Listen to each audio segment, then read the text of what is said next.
मुस्लिमों के लिए मक्का मदीना जन्नत का दरवाजा माना जाता है। हर मुस्लिम अपने जीवन में कम से कम एक बार वहां जाने की ख्वाहिश रखता है। कहा जाता है कि वहां पर कुछ हिंदू रीति रिवाजों का पालन किया जाता है, तो कुछ लोग कहते हैं कि वहां भगवान शिव को कैद किया हुआ है। आइए जानते हैं मुस्लिमों के धार्मिक स्थल मक्का मदीना के बारे में। नमस्कार दोस्तों, मैं हूं खुशहाल राव और आप देख रहे हैं प्राचीन रहस्य। आज के इस एपिसोड में हम बात करेंगे मक्का मदीना से जुड़े कुछ रहस्यमय तथ्यों के बारे में। इस वीडियो या चैनल का उद्देश्य किसी भी धर्म, धार्मिक भावनाओं, विचार, जाति, वर्ग, समुदाय या व्यक्ति की भावनाओं को ठेस पहुंचाना नहीं है।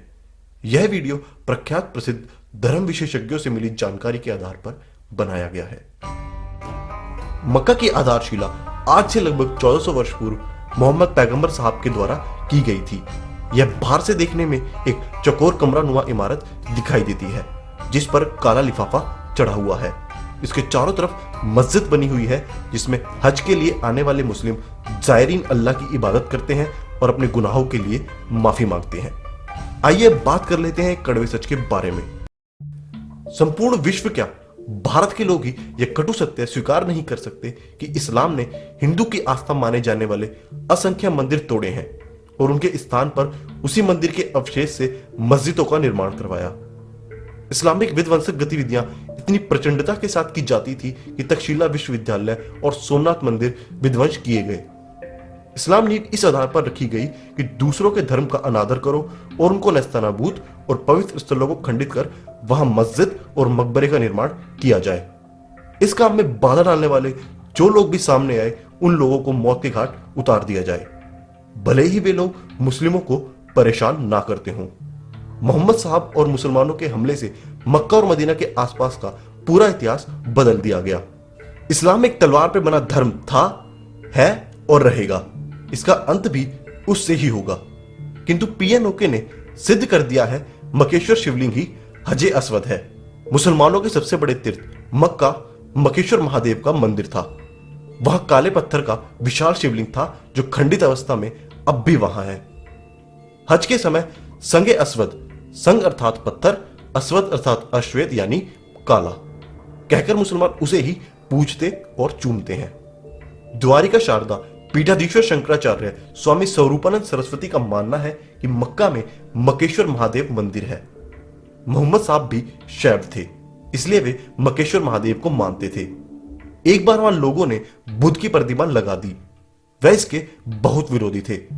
माना जाता है कि भारतीय मूल के लोग बहुत बड़ी संख्या में यमन में आबाद थे, जहां आज भी श्याम और हिंद नामक किले मौजूद हैं। विद्वानों के अनुसार सऊदी अरब में मक्का में जो काबा है, वहां कभी प्राचीन में मुक्तेश्वर नामक एक शिवलिंग था, जिसे बाद में मकेश्वर कहा जाने लगा। मक्का के गेट पर साफ साफ लिखा था कि काफिरों का अंदर जाना गैर कानूनी है। कहा जा रहा है अब इस बोर्ड को उतार दिया गया है और लिख दिया गया है नॉन मुस्लिम का अंदर जाना मना है। इसका मतलब है कि ईसाई, जैनी या बौद्ध धर्म को मानने वाले भी इसके अंदर प्रवेश नहीं कर सकते।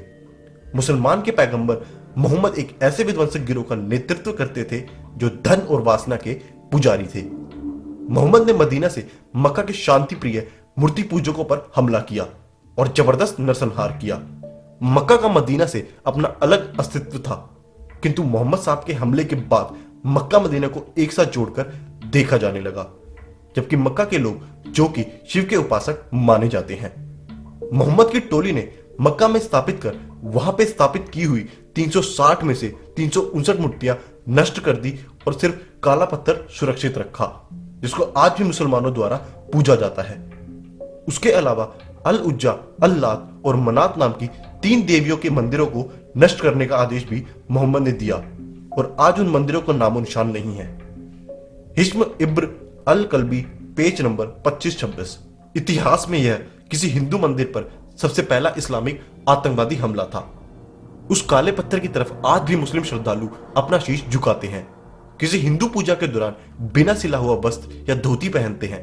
उसी तरह हज के दौरान भी बिना सिला हुआ सफेद सूती कपड़ा ही पहना जाता है। जिस प्रकार हिंदुओं की मान्यता होती है कि गंगा का पानी शुद्ध होता है, ठीक उसी प्रकार मुस्लिम भी अबे जमजम के पानी को पाक मानते हैं। जिस तरह हिंदू गंगा स्नान के बाद उसके पानी को भरकर अपने घर लाते हैं, ठीक उसी प्रकार मुस्लिम भी मक्का के अबे जमजम का पानी भरकर अपने घर ले जाते हैं। यह भी एक समानता है कि गंगा को मुस्लिम भी पाक मानते हैं और इसकी आराधना किसी न किसी रूप में जरूर करते हैं। प्रख्यात प्रसिद्ध इतिहासकार स्वर्गीय पीएन ओके ने अपनी पुस्तक वैदिक विश्व राष्ट्र का इतिहास में समझाया है कि मक्का और उस इलाके में इस्लाम के आने से पहले मूर्ति पूजा होती थी।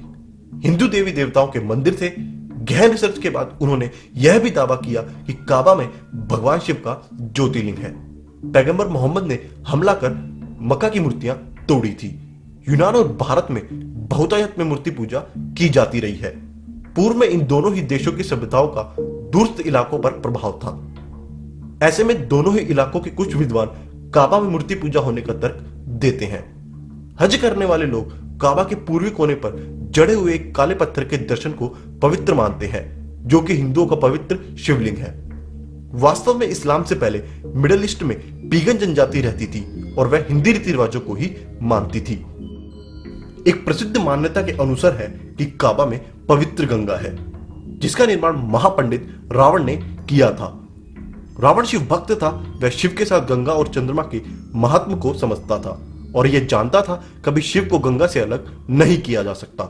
जहां भी शिव होंगे पवित्र गंगा की अवसाधारणा निश्चित ही मौजूद होती है। काबा के पास भी एक पवित्र झरना पाया जाता है।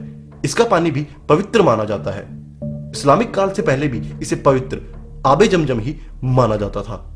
रावण की तपस्या से प्रसन्न होकर भगवान शिव ने रावण को एक शिवलिंग प्रदान किया, जिसे लंका में स्थापित करने को कहा। बाद में जब रावण आकाश मार्ग से लंका की ओर जाता है, परंतु रास्ते में कुछ ऐसे हालात बनते हैं कि रावण को शिवलिंग धरती पर रखना पड़ता है। वह दोबारा शिवलिंग को उठाने का भरपूर प्रयास करता है, परंतु खूब प्रयत्न करने के बाद भी शिवलिंग उस स्थान से नहीं हिलता। वेंकटेश पंडित के अनुसार यह स्थान वर्तमान में सऊदी अरब के मक्का नाम स्थान पर स्थित है। सऊदी अरब के पास ही यमन नामक राज्य भी है, जहां श्री कृष्ण ने काल्यावन नामक राक्षस का विनाश किया था, जिसका जिक्र श्रीमद् भगवत पुराण में भी आता है। दोस्तों, मैं एक बार फिर बताना चाहूंगा, वीडियो में दी गई जानकारी प्रसिद्ध इतिहासकारों और धर्म विशेषज्ञों से ली गई है। इस संदर्भ में हो सकता है आपके विचार कुछ और हो, जो आप हमें नीचे कमेंट्स में बता सकते हैं। आज के इस एपिसोड में बस इतना ही। वीडियो पसंद आए तो इसे लाइक जरूर करें, साथ ही इसे अपने दोस्तों के साथ व्हाट्सएप और फेसबुक पर शेयर करना ना भूलें। आपसे हमारा कोई वीडियो मिस ना हो, इसके लिए हमारा ये चैनल प्राचीन रहस्य सब्सक्राइब कर लें। फिर मुलाकात होगी ऐसे ही किसी टॉपिक के साथ। नमस्कार।